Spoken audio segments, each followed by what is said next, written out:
Hey everybody, Scott Rhodes here, proud member of the Aquascape Pond Squad, also known as the Product Guy. Today I'm going to show you how to repot and fertilize some of the most common pond plants. Not only are aquatic plants beautiful, they play a very important role in the ecological balance of your water garden. Although there are many types of water plants to choose from, we will keep this simple and cover a few of the most common. Most pond plants will need to be repotted after purchasing. Generally, the bigger the pot, the better the plants will do. The plant will also look more natural as it starts to grow into a larger pot. Smaller pots are hard to keep from falling over, quickly become root bound, and rarely look natural. Let's start with water lilies. What is a pond without a water lily or two?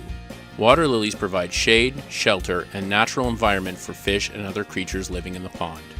This is what most water lilies look like when purchased from a garden center or big box store. As you can see, the pot that the lily comes in is much too small and will stunt the growth of the plant and limit the amount of flowers produced. If you are buying your lily from a specialty retailer, it may already be repotted, fertilized, and ready to be added to your pond. Don't undervalue buying a mature plant that has been professionally fertilized and potted. For best results, we recommend potting your lily in the biggest pot possible. For this demonstration, we will be using a fabric aquatic lily pot. Start by adding a small amount of planting media specifically formulated for aquatic plants to the fabric pot. 3 or 4 inches will be fine. Now is a great time to fertilize. For this application, we will be adding 2 types of fertilizer: Aquascape Quick Release Pond Plant Fertilizer and Aquascape Once a Year Plant Fertilizer. One will go to work quickly and the other will slowly release fertilizer and keep the plant fed for an entire year.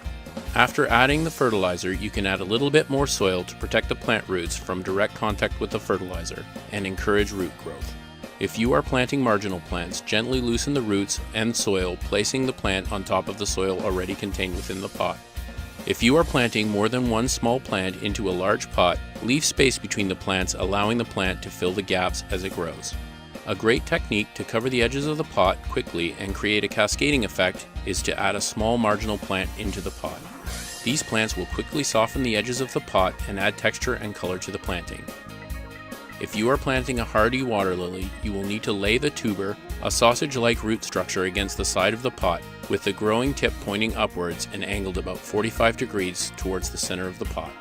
It is now time to add some small rocks or pea gravel to protect the soil from fish and help contain the soil within the pot.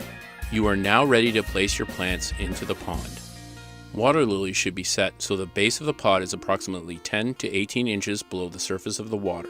Marginal plants should be placed so that the upper edge of the pot sits near the surface of the pond. Don't worry if the lily pads do not come to the surface at first. They will quickly grow towards the light.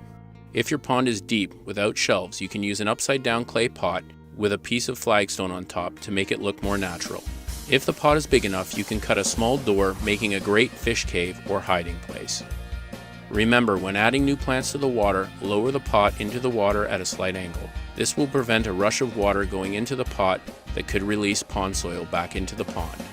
Adding plants to your pond not only helps support filtration, it also protects fish from predators, adds beauty, depth, and color, and is a very important element in creating a properly functioning ecosystem pond. For more information about the pond plants, the Aquascape ecosystem approach to water gardening, or any other of our Aquascape products, please visit our website at www.aquascapeinc.com.